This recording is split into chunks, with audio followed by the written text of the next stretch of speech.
The rational zero theorem states that if a polynomial function with integral coefficients has a rational zero, p over q, then p is a factor of the constant term and q is a factor of the leading coefficient.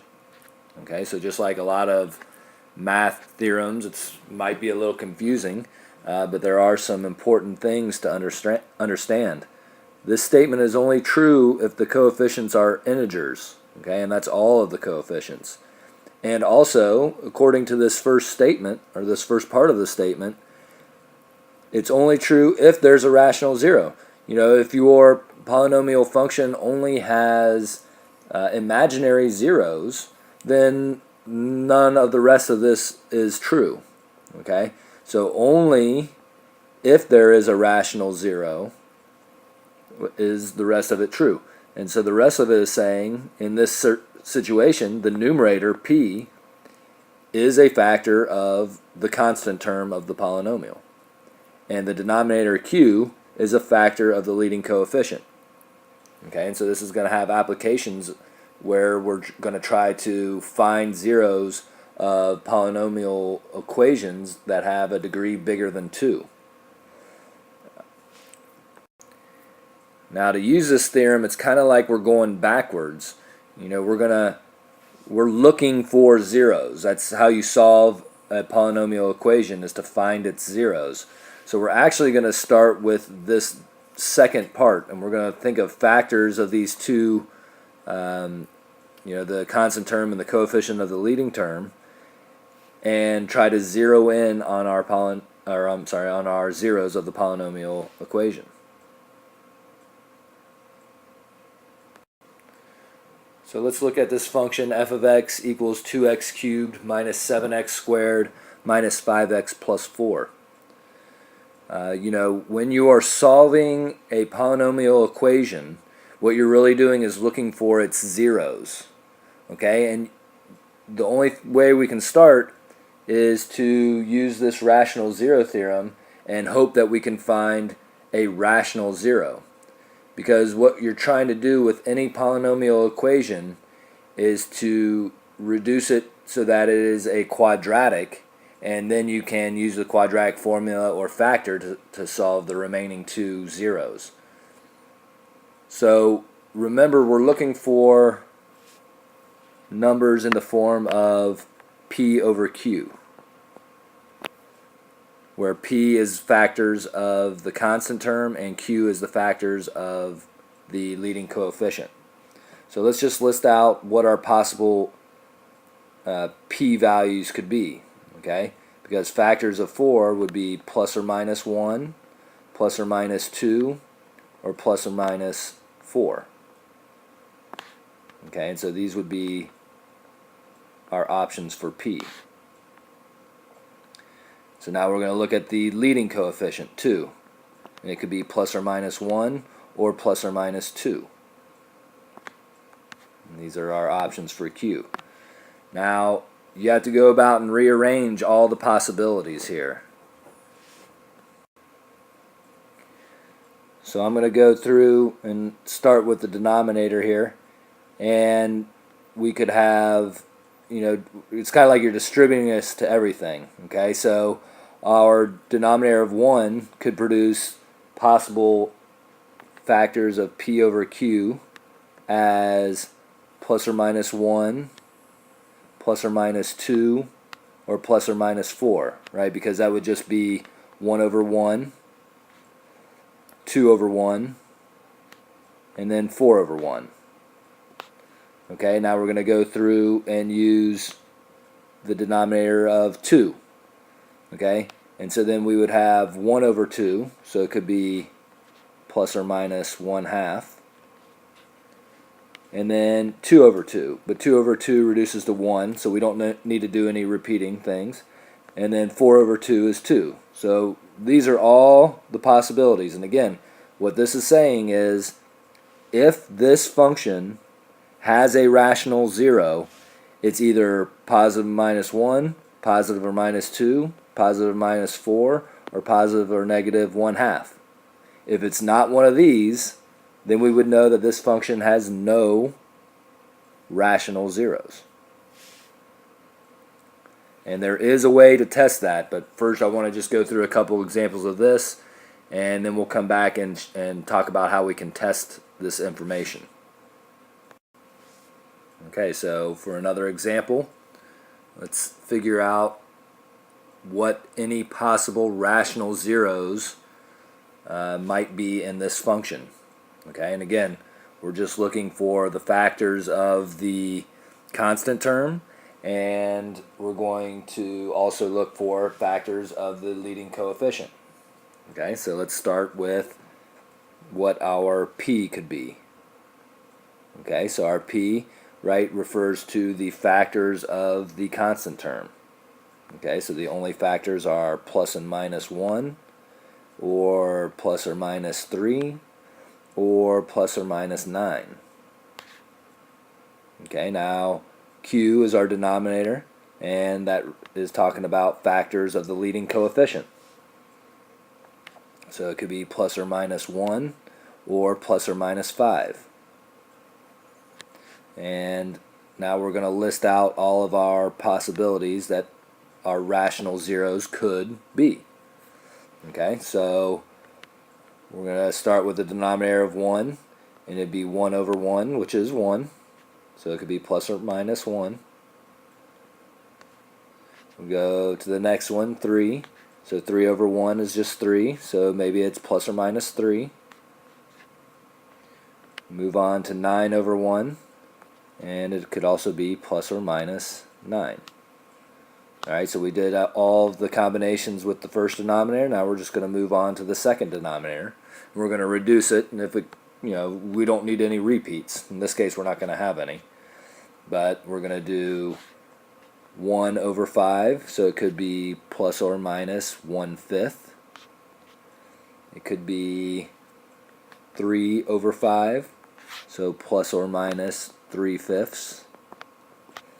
And then finally 9 over 5, so plus or minus 9/5. Alright, so again, if there is a rational zero of this polynomial, it's going to be one of these.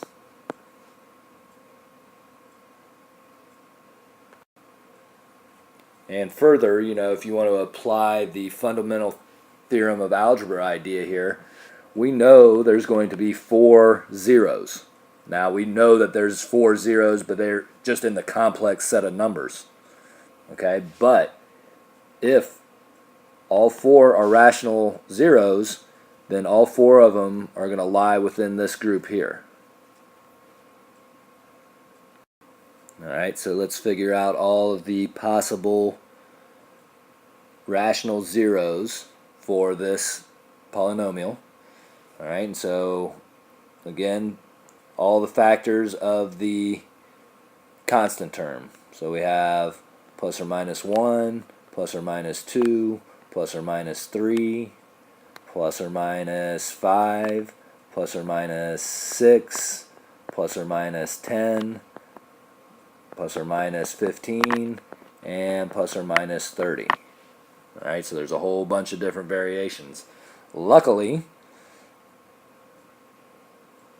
the only factors of our leading coefficient are plus or minus 1. So if this polynomial has rational zeros, it's going to be one of these.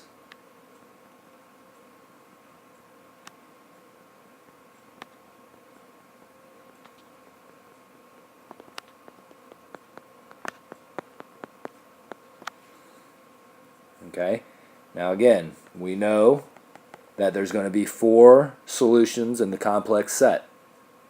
Maybe all 4 of them show up in this set here, or maybe 2 of them are complex numbers.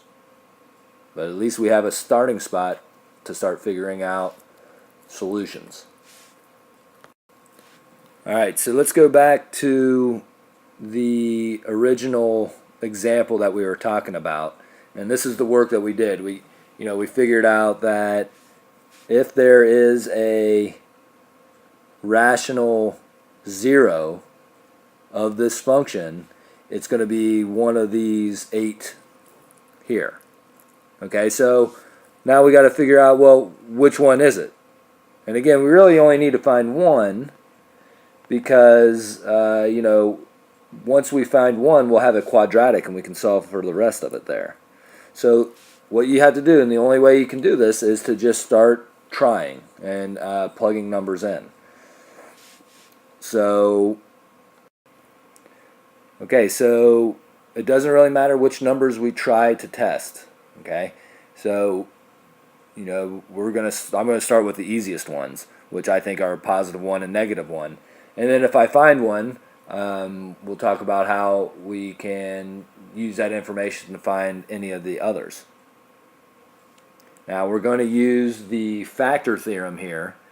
And again, the factor theorem states that if there is no remainder, then the binomial is a factor of the bigger polynomial.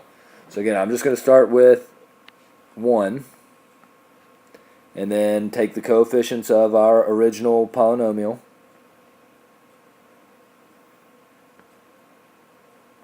and do synthetic division, see what I get. So we get 2, 2, -5, -5, -10, -10, and -6. Okay, so that's not a 0. So 1 is not a factor, or x minus 1 rather, is not a factor of that polynomial. So 1 is not a solution. So, well, what can you do, right? So you go on to the next one. Let's try -1. And we use the same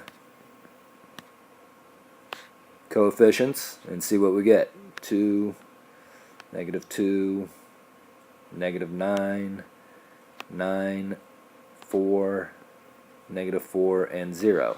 Alright, so since our remainder was a 0, that's telling us that x plus 1 is a factor. So let's write that down. So x plus 1 is a factor of f of x. Okay, that also is telling us that -1 is a 0 or solution to f of x. Okay, now we do want to know what's left over here. So we have 2x squared minus 9x plus 4. Okay, and what we can do to find the other zeros is either go through and keep testing, or even better, since we have a squared, let's just use the quadratic formula. Okay, so x equals -b plus or minus the square root of b squared, so 81, minus 4 times 2 times 4, all over 2 times a, which is 4. So then we get 9 plus or minus the square root of 81 minus 32, all over 4. X equals 9 plus or minus the square root of 49 over 4, was equal to 9 plus or minus 7 over 4. Okay, so that's going to give us 9 plus 7 is 16 over 4, and 9 minus 7 is 2 over 4. Okay, so if we reduce these, we get 4 and 1/2. So the solutions to our polynomial are 4, 1/2, and then of course -1, which we found by testing. Okay, so I'll do one more example of how to find the solutions using the rational zero theorem of this polynomial. Okay, so we're going to figure out any possible rational zeros. So we want to start off with what P could be. Alright, and so that's factors of 30 in this case. So it's plus or minus 1, plus or minus 2, plus or minus 3, plus or minus 5, plus or minus 6, plus or minus 10, plus or minus 15, or plus or minus 30.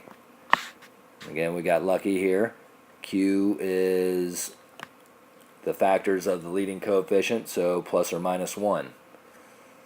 Okay, so our options are any of our P's, basically.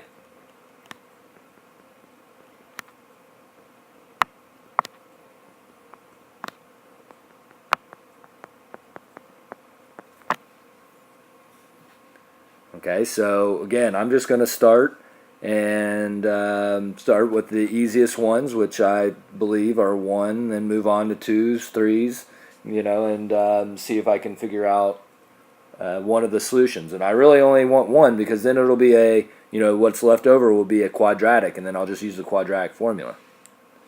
So let's just start with 1. So we put that there. We got 1, 6, -1, and -30. And so we'll do synthetic division here. Okay, so -24 is our remainder. That means that this one is not a solution. So let's, you know, what can you do? You're just going to move on and try -1.